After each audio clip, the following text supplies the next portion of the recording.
नमस्ते स्टूडेंट्स।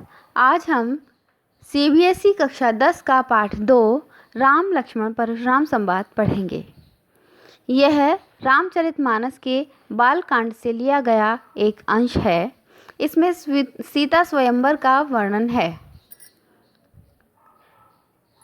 जब राम द्वारा धनुष तोड़ दिया गया तब परशुराम और राम तथा लक्ष्मण के बीच का यह संवाद हमारे पाठ में दिया गया है।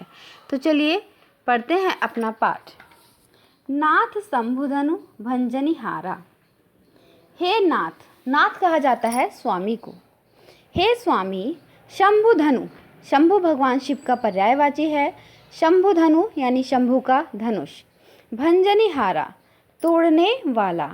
हे नाथ, शंभु यानी भगवान शिव का धनुष तोड़ने वाला होई ही केऊ एक दास तुम्हारा। अवश्य ही कोई आपका ही एक दास होगा। भगवान राम परशुराम जी से बहुत ही विनम्र भाषा में कहते हैं कि हे नाथ, भगवान शिव के धनुष को तोड़ने वाला अवश्य ही कोई आपका ही एक दास होगा। आयसु काह कहिए किन मोही। आयसु शब्द का अर्थ होता है आदेश और काह मतलब क्या। भगवान राम कहते हैं अब क्या आदेश है। आयसु काह कहिए किन मोही, वह आप मुझसे कहिए। सुनि रिसाई बोले मुनि कोही। सुनि रिसाई, यह सुनकर रिसाई क्रोध करते हुए बोले मुनि कोही।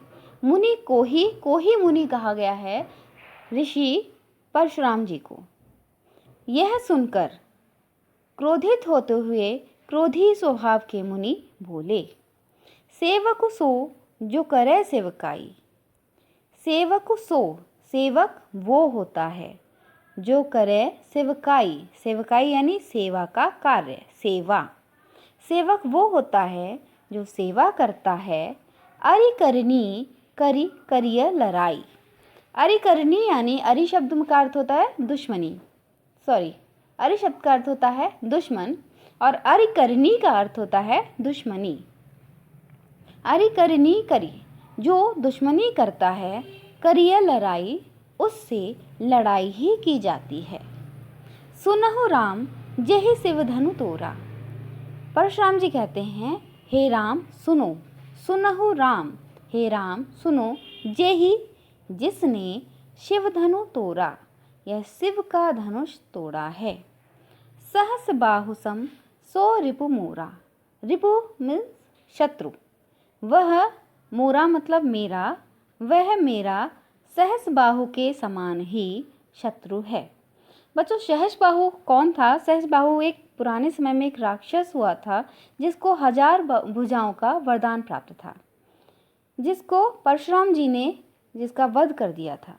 तो परशुराम जी कहते हैं कि हे राम, जिसने शिव का धनुष तोड़ा है वह मेरा सहस बाहु के समान ही शत्रु है। सो बिलगाऊ बिहाई समाजा। बिलगाऊ मीन्स अलग हो जाए। सो मानी वह, बिलगाऊ अलग हो जाए, बिहाई यानी छोड़कर या त्याग कर, समाजा समाज को, वह इस समाज को त्याग कर अलग हो जाए। नत मारे जहीं सब राजा। नहीं तो सब राजा मारे जाएंगे। जहीं मतलब जाएंगे, नहीं तो सब राजा मारे जाएंगे। परशुराम जी बहुत ज़्यादा क्रोधित हैं और क्रोध से धमकी देते हैं कि जिसने भी यह धनुष तोड़ा है वह इस समाज को छोड़कर इस समाज से अलग हो जाए, अन्यथा मैं सभी राजाओं का वध कर दूंगा। सुनि मुनि वचन लखन मुस्काने। लक्ष्मण जो अब तक बहुत ही शांत थे, शांति से सुन रहे थे, अब उन मुनि के ऐसे वचन सुनकर मुस्कुराने लगते हैं। सुनि मुनि वचन, मुनि के वचन सुनकर लखन मुस्काने, लखन मुस्कुराए। बोले परसु धरहि अब माने। फिर बोलते हैं, लक्ष्मण जी कहते हैं परसु धरहि, फरसा धारण करने का। फरसा, फरसा होता है, ये देखिए ये चित्र में दिया गया है, ये परशुराम जी हैं और इनके हाथ में ये जो है ये फरसा है। ठीक है। अब लक्ष्मण जी कहते हैं, बोले परसु धरहि अवमाने, आपको तो फरसा धारण करने का बहुत घमंड है। बहु धनुहि तोरी लरिकाई, हमने बचपन में बहुत सी धनुहियाँ तोड़ी हैं। लरिकाई मीन्स बचपन में, बहु बहुत सी, धनुहि छोटे छोटे धनुष, तोरी तोड़ दी हैं। बहु धनुहि तोरी लरिकाई, हमने बचपन में बहुत सी धनुहियाँ तोड़ी हैं। कबहु न असिरिस कीन्हि गुसाई, लेकिन कभी भी, असि मीन्स ऐसा, रिस मीन्स क्रोध, कीन्हि गोसाई, किसी भी सम्मानित व्यक्ति को कहा जाता है, किसी भी बड़े व्यक्ति को कहा जाता है। तो लक्ष्मण जी कहते हैं कि हमने बचपन में इतनी सारी धनुहियाँ तोड़ी, इतने छोटे छोटे धनुष तोड़े, लेकिन कबहु न असिरिस, किसी ने इस प्रकार का क्रोध, न कीन्हि गोसाई, नहीं किया, ऐसा क्रोध तो कभी किसी ने नहीं किया। यही धनु पर ममता के ही हेतु, लेकिन इस धनुष पर इतनी ममता किस कारण, हेतु का अर्थ होता है कारण।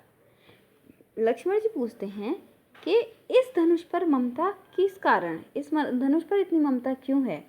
सुनि रिसाई कह भृगुकुल केतु, सुनी यानी सुनकर, रिसाई यानी क्रोध करते हुए, बहुत ज़्यादा गुस्सा हो गए हैं वो, क्रोध करते हुए, कह मानी कहते हैं, भृगुकुल केतु, भृगुकुल की पताका के समान।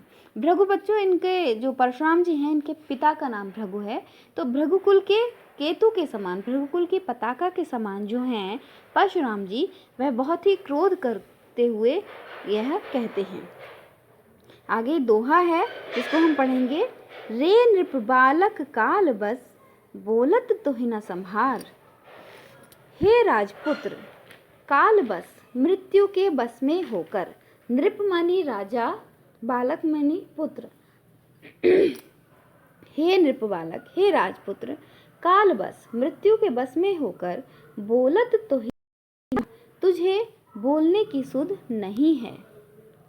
धनु ही सम त्रिपुरारी धनु, त्रिपुरारी जो है वो भगवान शिव का ही एक पर्यायवाची है। तो त्रिपुरारी धनु का अर्थ हुआ भगवान शिव का धनुष। धनु ही सम त्रिपुरारी धनु, तुम भगवान शिव के धनुष को धनु ही के समान समझ रहे हो। विदित सकल संसार, जिसको सारा संसार जानता है। तो बच्चों, ये था हमारा पहला भाग। इससे आगे का पाठ हम भाग 2 में पढ़ेंगे। धन्यवाद।